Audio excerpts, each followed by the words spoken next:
Suffolk में कैस्ट्रिंघम hall के आगंतुकों को मैंने कुछ बदला बदला सा देखा। मैं अब भी बगीचों और झील वाला खूबसूरत पुराना घर देखता हूँ। हालांकि एक चीज गायब है, वह है राख का पेड़ जो पहले हुआ करता था। घर के सामने गर्व से और ऊंचा खड़ा, उसकी शाखाएं लगभग दीवारों को छूना। यह कहानी 1690 में एक अजीब अकेली बूढ़ी औरत से शुरू होती है, श्रीमती मदरसोल, जिन्हें डायन होने का दोषी पाया गया था। महोदय, उस समय कैस्ट्रिंघम हॉल के मालिक मैथ्यू फेल वर्णन किया कि कैसे वह उसके बाहर राख के पेड़ पर चढ़ जाती थी। शयन कक्ष में हर बार पूर्णिमा होती थी। उन्होंने कहा कि वह आमतौर पर पेड़ के हिस्सों को काटने के लिए एक अजीब चाकू रखते थे, और वह भी उसने खुद से बात की। एक बार वह उसके घर तक चला गया, लेकिन वह गायब हो गई, और जब उसने उसके घर का दरवाजा खटखटाया तो वह अपने रात के कपड़ों में नीचे आई और नींद में लग रही थी। वह और गांव वाले इस बात से सहमत थे कि यह निश्चित है कि उसने ये काम जादू से किया था, और इसलिए उसे फांसी दे दी गई। मरने से पहले वह लड़ी और चिल्लाई, और उसके आखिरी अजीब शब्द थे, हॉल में मेहमान होंगे। फांसी के बाद सर मैथ्यू को असहज और दोषी महसूस हुआ, और उसने अपने मित्र पादरी को अपनी चिंताओं के बारे में बताया। तुमने सही बात की सर मैथ्यू, पादरी बोल पड़े। निश्चित रूप से वह एक खतरनाक महिला थी। सर मैथ्यू को खुशी महसूस हुई। उस शाम सर मैथ्यू और पादरी कैस्ट्रिंघम हॉल के बगीचे में टहलने गए। चंद्रमा की वह पूर्ण रात्रि थी। जब वे घर लौट रहे थे, सर मैथ्यू ने इशारा किया, बड़े आश्चर्य से देख के पेड़ की ओर। वह कैसा जानवर है, राख के पेड़ के नीचे भाग रहे हैं? यह बहुत अजीब लग रहा है। पादरी ने केवल एक पल के लिए ही चलते हुए जानवर को देखा, लेकिन उसने सोचा कि इसके 4 से अधिक पैर हैं। उसने उसके सिर को हिलाकर रख दिया। मैं थक गया होगा, उसने मन ही मन सोचा। आखिर जानवर के पास क्या है 4 पैरों से अधिक? उसने सर मैथ्यू से कुछ नहीं कहा, लेकिन बस उन्हें शुभ रात्रि की शुभकामनाएं दीं। अगली सुबह सर मैथ्यू के नौकर आश्चर्यचकित नहीं हुए। 6 बजे के अपने सामान्य समय पर उठ गए। कब 7 बजे और फिर 8 बजे? उन्हें संदेह होने लगा कि कुछ बहुत गलत था, और वे उसके मित्र के पास जाने लगे तो देखा मित्र के रूम का दरवाजा बंद था। कई बार खटखटाने के बाद और फिर भी अंदर से कोई जवाब नहीं मिलने पर उन्होंने दरवाजा तोड़ दिया, प्रवेश किया, यह जानने के लिए कि उनका डर सही था। सर मैथ्यू का शव था बिस्तर पर, मृत और पूरी तरह से काला। कोई घाव नहीं थे या उस पर अन्य निशान, और कमरे में सब कुछ हमेशा की तरह दिख रहा था, सिवाय इसके कि खिड़की खुली हुई थी। सबसे पहले उनके नौकर संदिग्ध जहर था, लेकिन जिस डॉक्टर को बुलाया गया था उसे ऐसी कोई चीज नहीं मिली, और वह सर मैथ्यू की मौत के लिए कोई वास्तविक स्पष्टीकरण नहीं दे सका। जब उसने यह खबर सुनी तो पादरी कैस्ट्रिंघम की ओर दौड़ पड़ा हॉल की ओर। जब वह डॉक्टर की राय सुनने की प्रतीक्षा कर रहा था, वह सर मैथ्यू की बाइबिल को देखा, जो पास ही एक मेज पर मृत आदमी के बिस्तर पर पड़ी थी। उसने किताब खोली और पहला शब्द उसने कहा, ये ल्यूक की किताब से पढ़े गए अध्याय 8, इसको काट दो। जो शब्द उसने पढ़े, नौकरों ने उस दिन सर मैथ्यू के कमरे को बंद कर दिया, और वह रुक गया। अगले 40 वर्षों के लिए बंद कर दिया गया। उस समय तक sir Richard fail, sir Matthew के पोते, कैस्ट्रिंघम हॉल में रह रहे थे।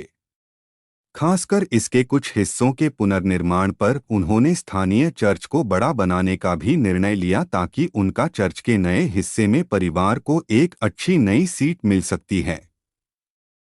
इस भवन निर्माण कार्य को पूरा करने के लिए कुछ कब्रों का निर्माण किया गया। कब्रिस्तान को स्थानांतरित करना पड़ा। कब्रों में से एक श्रीमती की थी, मदरसोल, वह बूढ़ी चुड़ैल जिसने यह कहानी शुरू की थी। गांव वाले उसकी कब्र खुलने को लेकर उत्साहित थे और भीड़ उमड़ पड़ी थी। हालांकि वे और कामगार इसे पाकर आश्चर्यचकित रह गए। कब्र पूरी तरह से खाली थी, कोई शरीर नहीं, कोई हड्डियां नहीं, कोई धूल नहीं। लगभग इसी समय सर रिचर्ड को बहुत बुरी नींद आने लगी। हवा ने उसकी ओर जोर से आ गई, धुआं कर दिया और पर्दे हिल गए क्योंकि उसका कमरा पूर्व दिशा की ओर था। उसने घर का दौरा किया और हर घर में कुछ न कुछ गलत पाया। प्रत्येक कमरा या तो बहुत ठंडा था या बहुत हवा के कारण शोर कर रहा था। आखिरकार उसने खुद को अपने दादा के पुराने घर के कमरे के बाहर पाया। उसके नौकर ने उसे अंदर न जाने के लिए मनाने की कोशिश की। यह एक खराब कमरा है, सर। वे कहते हैं कि वहां भयानक चीजें हुईं और तुम्हारे दादा मरने के बाद से किसी ने दरवाजा नहीं खोला। इसके अलावा राख का पेड़ खिड़की के ठीक बाहर है। यह हमेशा दुर्भाग्यपूर्ण होता है, सर। लेकिन सर रिचर्ड सुन नहीं रहे थे। उसने दरवाजा खोला और सीधे अंदर चला गया। देखा, यहाँ कुछ भी असामान्य नहीं है, जेम्स, उसने कहा और उसने खिड़की खोल दी। जैसे ही उसने ऐसा किया, उसने देखा कि वह राख का पेड़ कितना लंबा और लंबा था। अंधेरा था। उसकी शाखाएं कमरे में पहुंचने का प्रयास करती हुई प्रतीत हो रही थीं, लेकिन उन्होंने कुछ नहीं कहा। उसी समय एक अजनबी ने सामने के दरवाजे पर घंटी बजाई। बाहर एक आदमी खड़ा था। उसे नौकर ने अंदर लिया और नौकर उसे शयनकक्ष तक ले आया, जहां सर रिचर्ड खड़ा था, अपने चारों ओर पुरानी पेंटिंग्स, पुरानी किताबें को देख रहा था। सर रिचर्ड, आपको बाधित करने के लिए मुझे माफी मांगनी चाहिए, कहा अजनबी ने। लेकिन कृपया मुझे अपना परिचय देने की अनुमति दें। मेरा नाम है विलियम क्रोम। मेरे दादाजी आपके यहाँ पादरी थे। दादाजी के समय मेरे पास आपको देने के लिए कुछ कागजात हैं। आपसे मिलकर खुशी हुई, सर रिचर्ड ने कहा। जेम्स, कृपया लाओ। हमें लाइब्रेरी में कुछ शराब पिलाई। जब वह पुस्तकालय में विलियम क्रोम के साथ शराब का एक गिलास पी रहा था, तभी सर रिचर्ड ने कागजात देखे, जिनमें से कई उसके दादा के थे।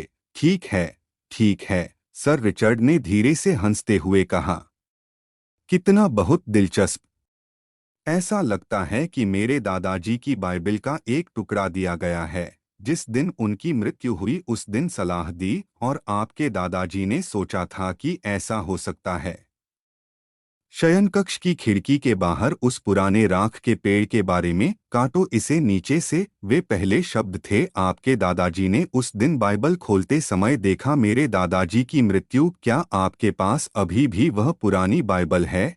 विलियम क्रोम ने पूछा। मेरे पास है, सर रिचर्ड को पुरानी बाइबल आसानी से मिल गई। हाँ, यह है। आइए देखें कि यह मुझे क्या बताता है। मैं इसे किसी भी समय खोलूंगा। पृष्ठ और मेरे द्वारा देखे गए पहले शब्दों को पढ़े, ठीक वैसे ही जैसे आपके दादाजी ने किया था। सुबह मुझे ढूंढना और मैं यहाँ नहीं रहूंगा।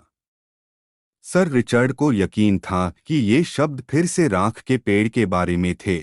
उसने किताब खोली और उसकी नज़र इन शब्दों पर पड़ी। काटो इसे नीचे से। नौकरों को अगले दिन इसे काटने के लिए कहा गया, लेकिन सर रिचर्ड उन्हें राख के पेड़ को काटते हुए देखने के लिए जीवित नहीं रहे। उस रात, ठीक आधी रात को, एक अजीब और भयानक जानवर आया। सर रिचर्ड के बिस्तर से कूद गया, चुपचाप खिड़की की ओर भागा और विशाल वृक्ष की छायादार शाखाओं में गायब हो गया। कोई इसे देखने के लिए वहां गया नहीं था, लेकिन अगली सुबह उन्हें सर रिचर्ड का शरीर मिल गया, उसके दादा की तरह, मृत और पूरी तरह से काला था। जब विलियम क्रोम ने अपने नए दोस्त मृत्यु खबर सुनी, वह तुरंत कैस्ट्रिंघम हॉल पहुंचे, जहां उन्हें यह मिला। परिवार और नौकरों की राख के पेड़ के चारों ओर भीड़ लग गई। सर रिचर्ड का आखिरी आदेश था कि हमें इमे पेड़ को काटना चाहिए, जेम्स ने समझाया, और फिर शांत स्वर में वह आगे बोला, और उस पेड़ के बारे में कुछ बहुत अजीब है, सर। बहुत अजीब। यह खोखला है और वे कहते हैं कि इसके अंदर कुछ रहता है। माली ने अपनी सीढ़ी पेड़ पर लगाई और ऊपर चढ़ गया। भीतर देखो। जैसे ही उसने छेद पर प्रकाश डाला, उसका चेहरा अचानक चमक उठा। इतना भयभीत लग रहा था कि कई लोग दूर से देख रहे थे। नीचे चिल्लाया और भागने के लिए मुड़ा। माली खुद ही गिर गया, अपना दीपक नीचे खोखले पेड़ में गिराते हुए, जो तुरंत आग पकड़ ली। जैसे ही पेड़ जलने लगा, भीड़ ने देखा जानवर पेड़ से भाग गया। जब उन्होंने इसे देखा तो वे भयभीत होकर चिल्लाने लगे। यह एक आकृति और विशाल मकड़ी जैसा दिखता था, लगभग वैसा ही उसका आकार एक आदमी के सिर जितना था और पूरा शरीर भूरे बालों से ढका हुआ था। देखो, वहाँ एक और है। और दूसरा कोई चिल्लाया। बहुत देर तक लोग इन भयानक जानवरों को कोशिश करते हुए देखते रहे। एक के बाद एक आग से भागे और फिर उन्होंने उन्हें लाठियों से मार डाला। आखिरकार आग ने खुद को और विलियम क्रोम जेम्स को जला दिया। नौकर और कुछ साहसी लोग अंदर देखने गए। पेड़ काला पड़ गया। वहां उन्हें एक इंसान की हड्डियां मिलीं। बाद में इसकी जांच करने वाले डॉक्टरों ने कहा कि यह था एक महिला का शरीर जिसकी मृत्यु 1690 के आसपास हुई। उसी वर्ष बूढ़ी श्रीमती मदरसोल को फांसी दे दी गई थी।